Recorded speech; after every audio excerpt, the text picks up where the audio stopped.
Hey guys, praise the Lord. So Yohanu 10వ అధ్యాయము 10వ వచనం అండి, జాన్ 10:10. ఇది నేను యాంప్లిఫైడ్ వర్షన్ నుంచి నేను తీసుకున్నాను. సో ఒక్కసారి మనం ఈ వాక్యం ఎట్లాగా దేని గురించి మాట్లాడుతుందో చూద్దామండి. ఇంగ్లీష్లో చదువుతాను. So the thief comes only in order to steal, kill and destroy.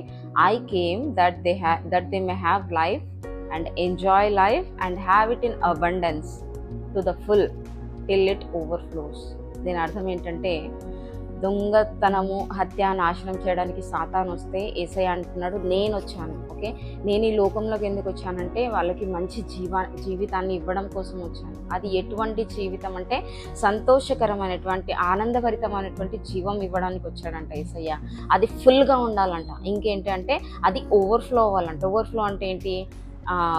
పొంగి పొరలడం. ఓకే, సో ఏదైనా ఒక గిన్నెలో మనం వాటర్ పోస్తుంటే అది ఫుల్ అయిపోయిన తర్వాత ఏమవుతుంది, అది కింద అంతా స్ప్రెడ్ అవుతుంది. ఒకవేళ ఏమైనా పక్కన ఉంటే అవన్నీ కూడా ఏమవుతాయండి, తడిచిపోతాయి. సో సిమిలర్లీ ఈరోజు ఈ లోకంలో మనం బ్రతుకుతుండగా క్రైస్తవులమైనటువంటి మనమందరం కూడా, ఓకే, దేవుడు అందరి కోసం వచ్చాడండి.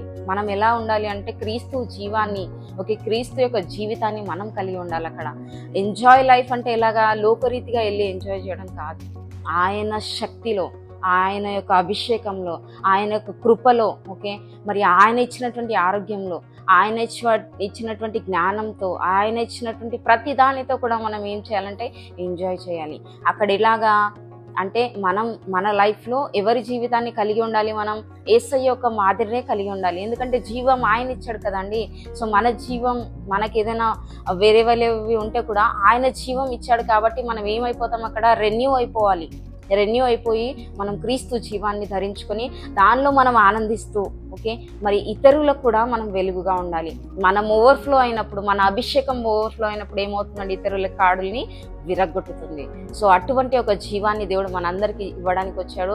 సో ఆ జీవాన్ని మనందరం కూడా పొందుకొని మరి ఇతరులను తడిపే రీతిగా, ఓవర్ఫ్లో అయినప్పుడు పక్కన ఉన్నటువంటి ప్లేసెస్ ఎలా అయితే తడిచిపోతాయో అలాగా మన అభిషేకం, మన లైఫ్, మన ఆనందము, మన ప్రతి ఒక్కటి కూడా యేసయ్య ఇచ్చింది, అది మనం తీసుకొని అది ఇతరులకు కూడా మరి సహాయం చేసేలాగా ఉండాలండి. సో ఇటువంటి జీవం యేసయ్య మనందరి దగ్గర నుంచి కూడా ఆశిస్తున్నాడు.